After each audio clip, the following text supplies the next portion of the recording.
Up next, we're going to work in what's called the, well known as a rear naked choke, or in Portuguese, the MATA LEAO. Alright? It's a gi, it's a choke without the use of the gi. You can use it, for submission, even from Brazilian Jiu-Jitsu, with the use of the gi. You guys are going to do is this. I'm going to come behind my opponent, alright? And I'm going to place my hand, one of my hands around my opponent's neck, as deep as possible, all the way around. Okay, until at least my elbow is in line with his nose in the front of his face, like so. Okay, all the way deep. See? Alright, now, the same hand that you place around your opponent's neck or your partner, I'm going to come and I'm going to place it on top of the bicep of the opposite arm. See, like so. Okay, so I go 1, 2. See? For learning purposes, so you guys can see the technique, I'm going to bring the same arm. When I'm putting the bicep, I'm going to bring it around my opponent's head, like so.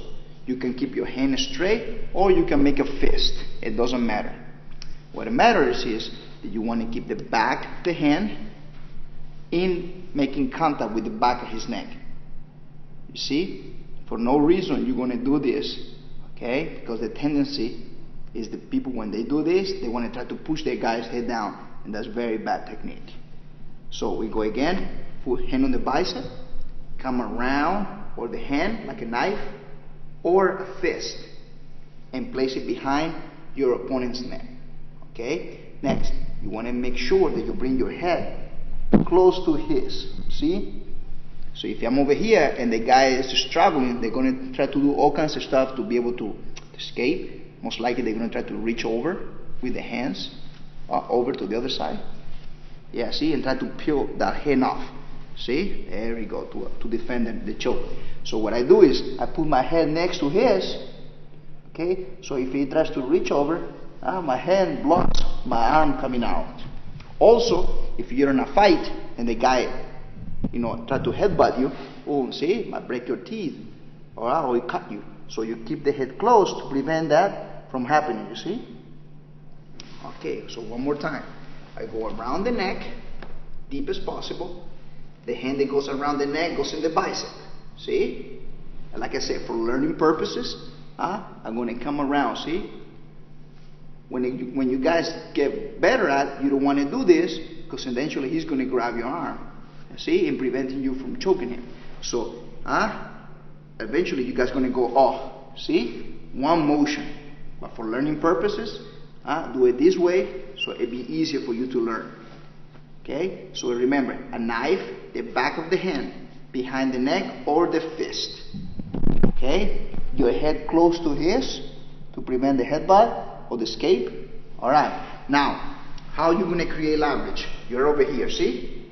Instead of trying to squeeze your arm around his neck, what you're going to do is you're going to bring your knees to your elbows together. See? You're going to squeeze your elbows together towards your chest. See? This motion. See? Elbows together. Squeeze your elbows together towards your chest. See? That's it. It should be effortless. So I go again. 1, 2. Now I go over here. See? Squeeze my elbow. See? It should be effortless. If you try to do this, see, it's more, you're wasting your energy. Alright? You want to bring your elbows together, see? Elbows together, see? Elbows together, and then towards my chest. Alright? So, I go over here, elbows together, towards my chest. Effortless. It has to be effortless. It's one of the easiest and the most common chokes, especially when you have no gi, do submission wrestling. But one of the reasons that people, a lot of times they don't get it, is because they try to use muscle to try to squeeze the guy's neck. You don't want to do that. You want to use constriction. You want to use your elbows, okay, and your lats to be able to create the pressure around the neck, to be able to cut his blood circulation, okay, to go to the brain, and the person will eventually pass out if they don't tap. So one more time. 1, 2, behind, head close to his, See? And go for the choke. There you have it, the rear naked choke.